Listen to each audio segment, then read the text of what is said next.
Coming up next, busted. Police arrest a man accused in 4 robberies since Tuesday night. Plus, one final walk for a teenage girl to honor the profound gifts she's giving to others. And a baseball tournament that's about more than just keeping score. Valley News Live at 5 starts right now.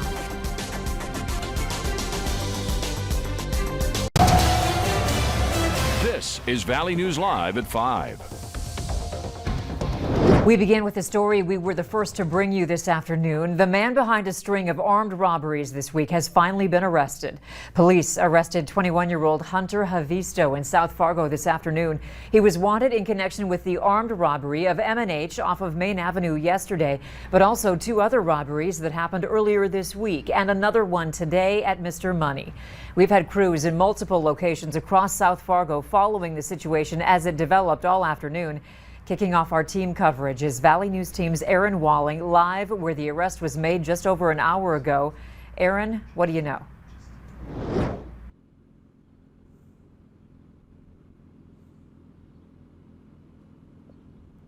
Was arrested. It was shortly after 3:30.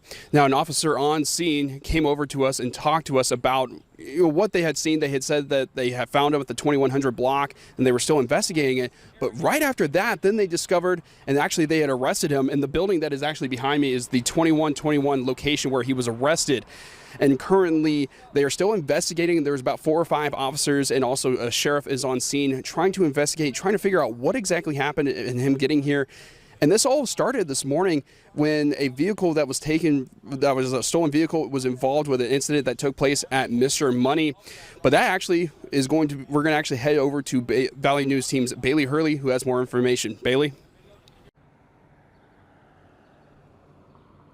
Yeah, Aaron, I did speak with the owner of Mr. Money a short time ago, and he says that him and his employees watched as that stolen vehicle backed into a parking space right in front of their storefront, which they kind of thought was unusual. He says that's when Havisto walked into the store, held a gun up to him and his employees, and demanded $1,000. The owner says they did comply and handed over that $1,000, but that's when the owner says he felt like Havisto had been in his store before, because that's when Havisto pointed out another till and said that he wanted the money in that till as well. The employees did comply, and that's when the owner says that Havisto then told he and his employees that he wanted them to follow him to the vehicle. The owner says that he told Havisto, absolutely not. You have your money, now get the heck out. That's when he says Havisto ran out of his store, got into his vehicle, and that's when the owner says one of his employees shot at the car, that's suspect stolen vehicle, solely as a way to make the car more identifiable, both the public and police.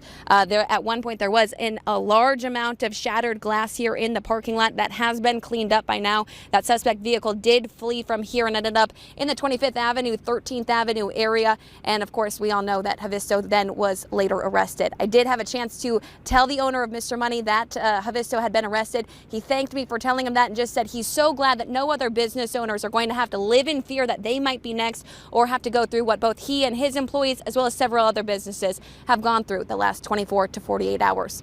Live in Fargo, Bailey Hurley, Valley News Live. All right, team coverage. Thank you, Bailey and Aaron. In other news, the man accused of brutally assaulting a teenage girl last week could soon be charged with murder. Arthur Colley is currently charged with attempted murder, but the state's attorney's office filed a motion to amend those charges this morning. This comes after the death of 14-year-old Jupiter Paulson on Tuesday. Colley told investigators he was on meth when he attacked the girl last Friday morning and claims he doesn't remember any of it. A garbage collector found Colley leaning over Jupiter with one hand covering her nose and the other on her throat. Authorities say he stabbed her about 25 times before taking off. Meanwhile, Sanford Health held a donor walk today in honor of Jupiter. Her organs and tissues will be donated to those in need. Hospital staff, as well as family and friends, escorted Jupiter from her room to the operating room, where Sanford's transplant team took over in recovering her organs. Fans of Rib Fest aren't letting the heat stop them from enjoying an annual tradition in Fargo. They're packing the parking lot of the Fargo Dome, anxious to get their hands on award-winning ribs, and later tonight take in music from John Michael Montgomery. Let's find out if they have anything to worry about this evening as far as the weather is concerned. Hutch? Thanks so much, Andrea. As we head into the evening here in the FM area, we'll have quiet but very hot weather. Look in from our Luther Family Ford location. High clouds, but as far as storm chances go, they're fairly low. Let's get right into the headlines. First and foremost, we have to beat the heat. Dangerous heat here in the Southern Valley. Heat indices triple digits. Through the evening, it's going to be hot and muggy. Spotty. Southern Red River Valley and Lakes Country storms tonight could be marginally severe. We'll keep our eyes open for that. But the main event, I'm calling it, is taking place and getting started out west. Let's look at temperatures. 90s to 100 south. Look at that, Langdon, a very comfortably cool 70 degrees and 85 right now in the Grand Forks area. Heat indices are 100 to 105 across the Southern Valley, mainly along and south of Interstate 94. A few storms continue to meander through our southern and eastern counties. These could be marginally severe tonight. Tornado warnings in place for tornadoes, strong ones, and 4-inch diameter hail with this line of storms. That's heading our way overnight. We will have a chance of severe weather in the overnight hours, but for Ribfest goers in Fargo and in Grand Forks and even Devil's Lake, we get through the evening before any concerns arise. I'll have the timing on the storms in a minute. Okay, thanks, Sutch. Traffic is moving again in the eastbound lanes of I-29 at the Main Avenue overpass, but it is just a temporary fix. Heat caused the road to buckle yesterday, causing a foot-long break. Bob Walton, the district engineer, tells us in his more than 2 decades on the job, this is the worst road buckling he's ever seen.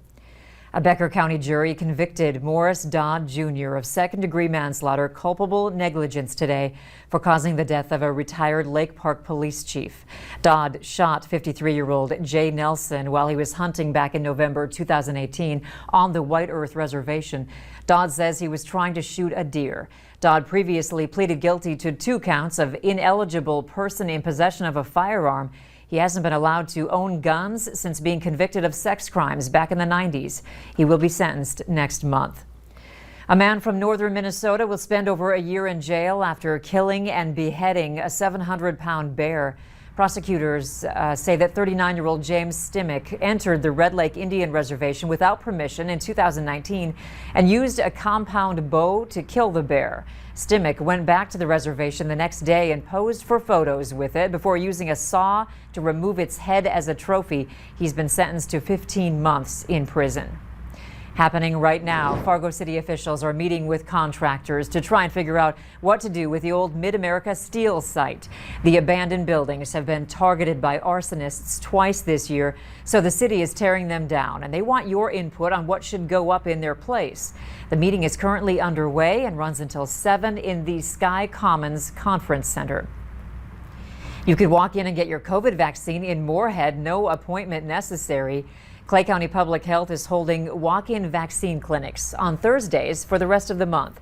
They are at the Family Service Center located at 715 North 11th Street. The clinics run from 9 in the morning until 1 in the afternoon. The health department says both the Pfizer and the single-shot Johnson & Johnson vaccines will be available.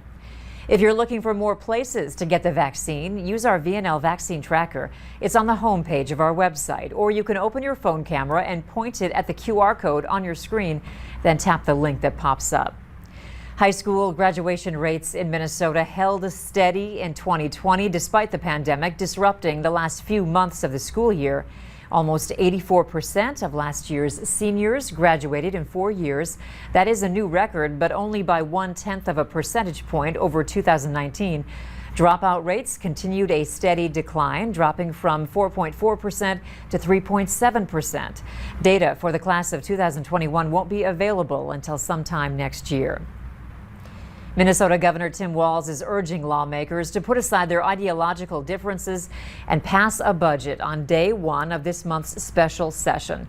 A financial agreement must be reached before July 1st or the state risks a government shutdown. Walz issued the challenge before commenting on the state's revenue report this afternoon. The report says Minnesota is looking at a $1.8 billion surplus. This comes after a forecast update in late February showing that a $1.3 billion deficit had become a $1.6 billion surplus. Walz says he's confident in where the state stands.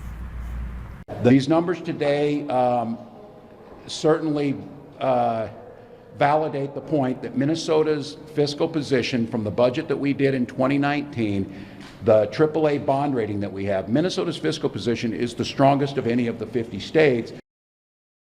Walz also said that he believes an off-ramp for the eviction moratorium is in sight, with Minnesota's COVID cases at a 15-month low. It is a topic few want to talk about, but one we need to, especially after the tragic loss of a 15-year-old Davies High School student. We're talking about suicide prevention. 28 teams will be competing at the inaugural Liam G. Med baseball tournament this weekend. These teams have traveled across North Dakota, South Dakota, and Minnesota to help raise awareness about suicide prevention. All proceeds will go to the 463 Foundation, a group created to reduce stigma, build hope, and end teen suicide. Fargo youth baseball players will wear custom jerseys in the days leading up to the tournament, displaying the message, "You are not alone." The games begin at 9 tomorrow morning, followed by messages from Liam's parents and a Sanford pediatric traumatic stress specialist at 7 in the evening. Liam's former team will be playing starting at 8 Friday night. Admission is $10. A spectacular view this morning. We'll show you the partial solar eclipse a little later on Valley News Live at 5. And beating the heat is the first hurdle we have to get through as we head into the evening. Heat indices triple digits. Stay hydrated, get cool quickly, check on kids and pets in the car. None of that, as heat indices are dangerous. Storms firing in eastern Montana. Look at this rotating storm heading right towards Sydney. Tornado warning for that one. We'll have the latest on where these storms are heading right after this.